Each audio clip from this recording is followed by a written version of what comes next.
Breaking news ration mafia ఆగడాలపై big TV కథనాలకు Khammam collector స్పందించారు. అక్రమార్కులపై కొరడా జొలిపించేందుకు సిద్ధమయ్యారు. రేషన్ మాఫియా అక్రమాలను బిగ్ టీవీ వెలుగులోకి తీసుకొచ్చింది.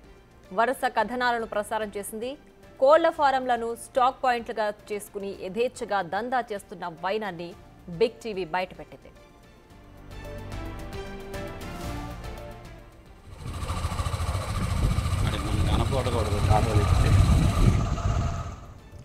రేషన్ మాఫియా ఆగడాలపై జిల్లా కలెక్టర్ ముజబిల్ ఖాన్తో మా ప్రతినిధి భాస్కర్ ఫేస్ టు ఫేస్.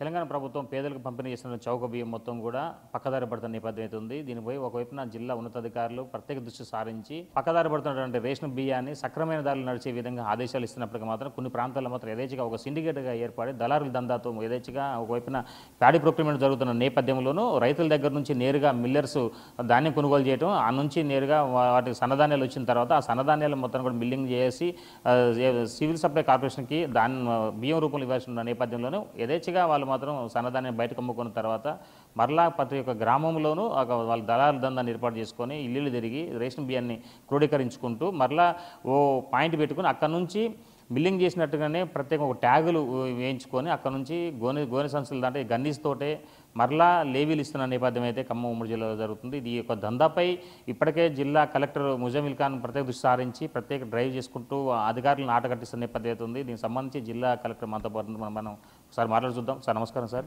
ఇప్పటికే సివిల్ సప్లై దందా మీద మీరు ఉక్కువాదం మోపుతూ చాలా వరకు కూడా మీరు కట్టుదిట్టం చేస్తున్న నేపథ్యం అయితే ఉంది. మరలా ఇప్పుడు కొన్ని ప్రాంతాలలో మాత్రం చాలా వరకు కూడా యథేచ్ఛగా కొన్ని కోళ్ళ ఫాములలో ఏదే వాళ్ళు స్థావరాలుగా చేసుకొని అక్కడే ఇల్లు తిరిగి సేకరించినటువంటి రేషన్ బియ్యాన్ని మరలా వాళ్ళంతా కూడా మళ్ళీ గన్నీస్లోకి రీప్యాక్ చేసి ఒక మిల్లు నుంచి ఎలాగైతే ఒక బ్యాగ్ బయటకు వస్తూ ఉంటుంది, లోడ్ బయటకు వస్తుందో అదేవిధంగా ట్యాగులు వేసి ప్రత్యేకంగా అక్కడ నుంచి 2023-24 సంవత్సరానికి సంబంధించినటువంటి మిల్లర్స్ కొంతమంది చాలా వరకు బకాయి ఇవ్వాల్సి ఉంది. కొంచెం పెండింగ్ ఉన్నటువంటి బియ్యాన్ని వాళ్ళు మరలా ఎఫ్సీఐకి లేదా ఫుడ్ కార్పొరేషన్కి ఇస్తున్నట్టుగా సివిల్ సప్లైకి ఇస్తున్నట్టుగా ప్రత్యేకంగా ఒక ట్యాగులు ఏర్పాటు చేసుకొని యథేచ్ఛగా రాజమార్గంలో వస్తున్న విధంగా క్రియేట్ చేసి ఇస్తున్నారు. దీనికి సంబంధించి మీ దృష్టికి ఏమైనా వచ్చిందా? అందరికీ నమస్కారం అండి. మొట్టమొదటిగా ఈ విషయం పైన మాట్లాడే ముందే ఇది పబ్లిక్ ఆస్తి అనేది మనం గుర్తుపెట్టుకోవాలి. పబ్లిక్ ఆస్తి, పబ్లిక్ ధాన్యం ఇది. సో ఎటువంటి డైవర్షన్ అయినా, ఎటువంటి తప్పు అయినా కానీ దాన్ని ఖచ్చితంగా కఠినంగానే మేము శిక్షలు వేస్తాం. మేము కూడా నిఘా పెట్టడం జరుగుతుంది. ఇప్పుడు తమరు అన్నది ప్రత్యేకంగా బార్డర్ డిస్ట్రిక్ట్కి కొన్ని యూనిక్ ఇష్యూలు ఉంటాయి. బార్డర్ కూడా చాలా దగ్గరున్న ప్రాంతం మా జిల్లా. సో ఇక్కడ కూడా కొన్ని దృష్టికి వస్తున్నాయి. ఆల్రెడీ పోలీస్ కమిషనర్ గారు, నేను టీమ్స్ని ఫార్మ్ చేసుకొని మేము చేయాల్సిన పని మేము పూర్తిగా చేస్తాము. ఏదేదైనా కానీ nothing escapes district administrations view అండి. మాకు తెలుసు ఏమి ఎక్కడ అవుతుందని. అధికారులు దీంట్లో ఉన్నా కానీ వాళ్ళపైన కూడా కఠినంగా శిక్ష వేయడం జరుగుతుంది. ఇంకేమైనా వేరే వాళ్ళు ఇన్వాల్వ్ అయినా కానీ క్రిమినల్ కేసుల వరకు కూడా వాళ్ళపైన మేము చేయడానికి రెడీగా ఉన్నామండి. సో మొత్తానికైతే ఖమ్మం జిల్లా అంటేనే చాలా వరకు కూడా ఒకవైపున నేలకొండపల్లి వైపు, మరోవైపున ఈ మధుర బోనకల్ మండలం కావచ్చు, మధుర ఎరుపాల మండలం కావచ్చు, మధుర సైడ్ కావచ్చు, ఒక తిరువురు సత్తపల్లి సైడు, ఇవన్నీ కూడా మనకి ఖమ్మం జిల్లాకు బార్డర్ ప్లేసెస్ ఉన్నాయి తిరువురు సమీపంలో. ఈ ప్రాంతానికి ఎక్కువ ఈ యొక్క రేషన్ బియ్యం దందా కొనసాగుతూ ఉన్నది. వాళ్ళు కోళ్ళ ఫారాలని స్థావరాలుగా చేసుకొని అక్కడ నుంచి ప్రత్యేకంగా బ్యాగులు రీఫిల్ చేసుకుంటూ లోడింగ్ చేస్తున్నారు. ఇప్పుడు దీనికి సంబంధించి మరోవైపు చూసుకుంటే మాత్రం ఆంధ్ర నుంచి ఎక్కువ కూడా పీడిఎస్ అంటే ఎక్కువ ధరకు బోనస్ రైసు ధాన్యానికి బోనస్ అదనంగా ఇస్తున్నారనే ఉద్దేశంతో ఆంధ్ర నుంచి రైతులు కూడా 900 లారీలో 90 లారీల పైకి కూడా మన జిల్లాకి వచ్చినట్టు నేపథ్యం. ఇవన్నీ మీరు ఆట కట్టిస్తున్నారు, అయినా వాళ్ళు కొనసాగుతుంది. వీటిపై ఎలాంటి చర్యలు తీసుకుంటున్నారు? చూడండి, ఒకటి మనది చాలా లాంగ్ బార్డర్ అవడం వల్ల మేము అక్కడ 16 చెక్ పోస్టులు ఆల్రెడీ పెట్టడం జరిగింది. ఈనాటికి 2 నెలలు మనకి ధాన్యం కొనుగోలు సాగుతుండగా మనకి 160 మెట్రిక్ టన్నుల వరకు మనం ఆల్రెడీ కొనుగోలు చేసాం. 1 or 2 కేసెస్లో వేరే మాకు బయట నుంచి ధాన్యం వచ్చినట్టు తెలిస్తే చాలా కఠినంగా అక్కడ యాక్షన్ తీసుకోవడం జరిగింది. ఎఫ్ఐఆర్ కూడా దర్జాయి మన దగ్గర రెడీగా ఉన్నాయి. ఇదేంటంటే కంటిన్యూస్గా నిఘా పెట్టే అవసరం ఉంటుంది. ఒక్కసారి మనం పని చేయగానే డ్రైవ్ పెట్టంగానే ఇంకా మేము విత్డ్రా అయిపోయి నడుస్తుంది కదా అని అనుకునే ఆలోచన అసలు లేదు. ఎవ్రీ డే, ఎవ్రీ అవర్ మేము చేయాల్సింది మేము చేస్తున్నాం. కంట్రోల్ రూమ్ కూడా పెట్టుకొని ఉన్నాం. ఇటువంటి ఎక్కడి నుంచి సమాచారం వచ్చినా, పబ్లిక్ నుంచి వచ్చినా, ప్రెస్ నుంచి వచ్చినా, అధికారుల నుంచి వచ్చినా ఖచ్చితంగా మేము ఇమీడియట్ యాక్షన్ తీసుకోవడానికి ర్యాపిడ్ యాక్షన్ టీంలు కూడా పెట్టడం జరుగుతుంది. చేయాల్సిన పని పూర్తిగా చేస్తుంటాం.